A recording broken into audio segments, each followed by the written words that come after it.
તો good morning friends, કેમ છો? બધા મજામાં હશો? આપણે જોઈ રહ્યા છીએ બંધારણની સિરીઝ. જૂના લેક્ચર ના જોવા હોય તો એને પહેલા જોઈ લેજો. એના પછી આ લેક્ચર જોવાની શરૂઆત તમે કરશો તો તમને વધારે ખબર પડશે.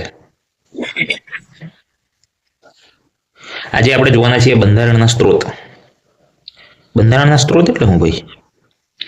તો આપણું આટલું મોટું બંધારણ બન્યું એ 60 જેટલા દેશોનો અભ્યાસ કરીને પછી બન્યું છે.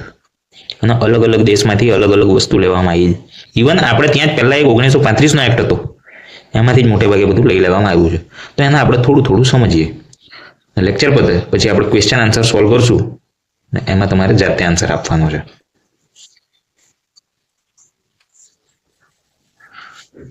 તો આપણે વાત કરીએ એમ કે બંધારણમાં કયા દેશમાંથી શું લેવામાં આવ્યું છે. તો ગવર્મેન્ટ ઓફ ઇન્ડિયા એક્ટ 1935 હતો કે જે આપણે શરૂઆતના લેક્ચરોમાં ચર્ચા કરી ગયા કે આ એક્ટમાં શું હતું. એમાંથી જ અંદાજિત 250 જેટલા અનુચ્છેદ લઈ લેવામાં આવ્યા છે. 250 જેટલા અનુચ્છેદ સીધી અથવા આડકતરી રીતે શામાંથી લઈ લેવામાં આવ્યા છે? Government of India act 1935. આવો બી એક્ઝામમાં ક્વેશ્ચન બને. હવે જે બ્રિટન છે, બ્રિટન દેશમાંથી શું શું લેવામાં આવ્યું છે?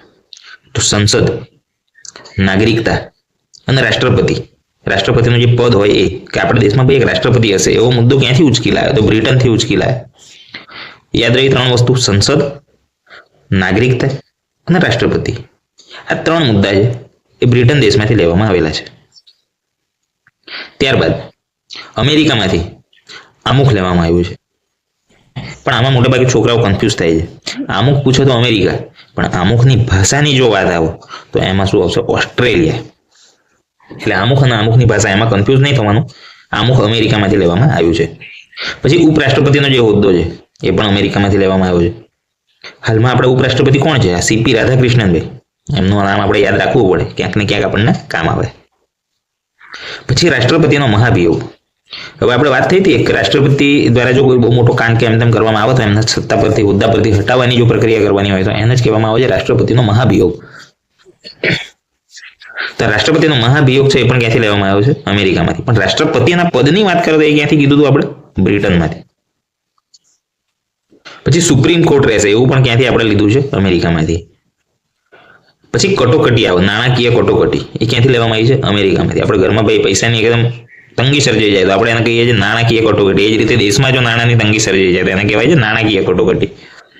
હાલમાં વેનેઝુએલામાં એ બધા દેશોમાં ચાલી રહી છે. તમે યુટ્યુબ પર બીજા એમાં સાદા વિડીયો સર્ચ કરજો તો વેનેઝુએલામાં નાણાકીય ફાઇનાન્શિયલ ચાલી રહ્યું છે ક્રાઇસિસ, એ કેવી રીતે ચાલી રહ્યા છે તો એ તમને વધારે ખબર પડશે.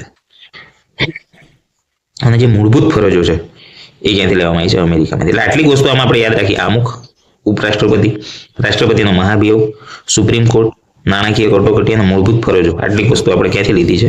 અમેરિકામાંથી. ઓસ્ટ્રેલિયામાંથી આપણે શું લીધું છે? આમુખની ભાષા. ચર્ચા કરીએ એમ અમેરિકામાંથી આમુખ, તો ઓસ્ટ્રેલિયામાંથી આમુખની ભાષા. પછી ઓસ્ટ્રેલિયામાંથી સંસદની સંયુક્ત બેઠક આપણે લીધી છે. સંસદની સંયુક્ત બેઠક એટલે હું ભાઈ એમ જ ના પડી. તો આપણે ત્યાં ભાઈ એક લોકસભા છે અને એક રાજ્યસભા છે. એ લોકસભા અને રાજ્યસભા એ બંનેની જ્યારે સાથે બેઠક કરવામાં આવે તો એને કહેવામાં આવે છે સંયુક્ત બેઠક. તો એ સંયુક્ત બેઠકને ક્યાંથી લેવામાં આવ્યો છે એવો મુદ્દો? ઓસ્ટ્રેલિયામાંથી. પછી સમવર્તી યાદી. સમવર્તી યાદી, આ બધા શબ્દો તો ભાઈ એવા છે કે મગજમાં નહીં ઘૂસતા. તો એક સંઘ યાદી હોય, એક રાજ્ય યાદી હોય અને એક સમવર્તી યાદી હોય. સંઘ યાદી એટલે શું?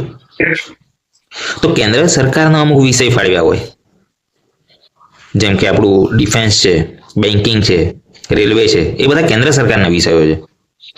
અમુક વિષય રાજ્ય સરકારના હોય કે જે અહીંયા તમે જોઈ શકો છો, સ્ટેટ લિસ્ટ. અને અમુક વિષય એવા હોય કે જેની પર બંને કાયદા બનાવી શકે, કેન્દ્ર પણ બનાવે, રાજ્ય પણ બનાવે. તો એને આપણે કહીએ છીએ સમવર્તી યાદી. તે ક્યાંથી લેવામાં આવી છે? ઓસ્ટ્રેલિયામાંથી. પછી આયર્લેન્ડમાંથી રાજ્ય નીતિના માર્ગદર્શક સિદ્ધાંત ત્યાંથી લેવામાં આવ્યા છે. બહુ અગત્યનું છે ભાઈ, આ મોસ્ટ ઓફ પૂછાઈ જાય છે કે રાજ્ય નીતિના માર્ગદર્શક સિદ્ધાંત કયા દેશમાંથી લેવામાં આવેલા છે? તો એનો જવાબ છે આયર્લેન્ડ. જે આપણે સરકારનો ફોટો મૂકેલો છે. રાજ્ય નીતિના માર્ગદર્શક સિદ્ધાંત એટલે શું હોય? એક સિમ્પલ ભાષામાં તમને સમજાવું કે આપણી જે સરકાર છે એ બી મન ફાવે એમ તો કામ ના કરી શકે ભાઈ. એના માટે બી અમુક સિદ્ધાંતો લાગુ પડે એમ કે 14 વર્ષથી ઓછી વયનું બાળક હોય તો એને તમારે શિક્ષણ આપવું પડશે, લોકો માટે એક સમાન કાયદો રાખવો પડશે, ગ્રામ પંચાયત બનાવવી પડશે. અમુક સરકારના જે કાયદા હોય, કાયદા મીન્સ કે એના નીતિ નિયમો, તો એને જ કહેવામાં આવે છે રાજ્ય નીતિના માર્ગદર્શક સિદ્ધાંત, જે માર્ગદર્શન કરે સરકારનું.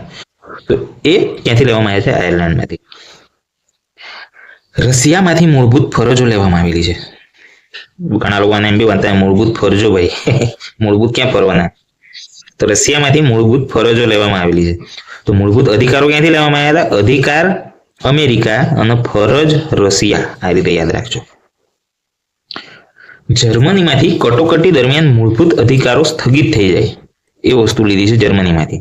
કઈ નહીં યાદ રાખો તો હાલમાં.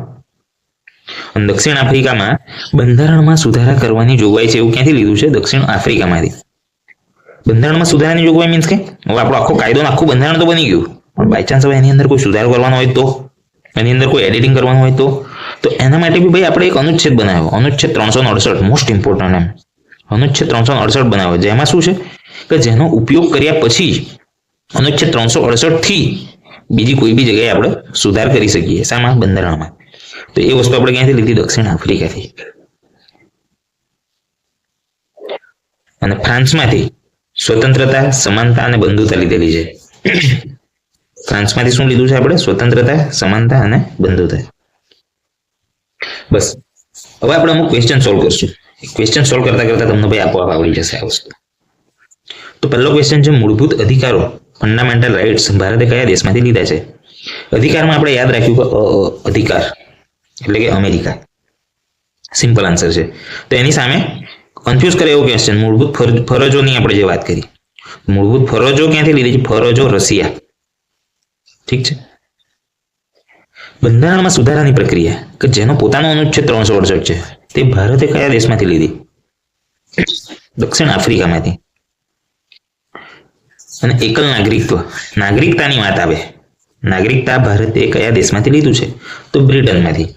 સંસદની વાત આવે, નાગરિકતાની વાત આવે તો એ ક્યાંથી લેવામાં આવ્યું છે? બ્રિટનમાંથી. બસ તો આજના વિડીયોમાં આટલું જ. વિડીયો જો તમને ગમ્યો હોય તો એને લાઈક કરી દેજો, અને નેક્સ્ટ બીજા કોઈ પણ તમને જીકે ટોપિક્સ જોઈતા હોય તો તમે કોમેન્ટમાં જણાવજો. Thank you.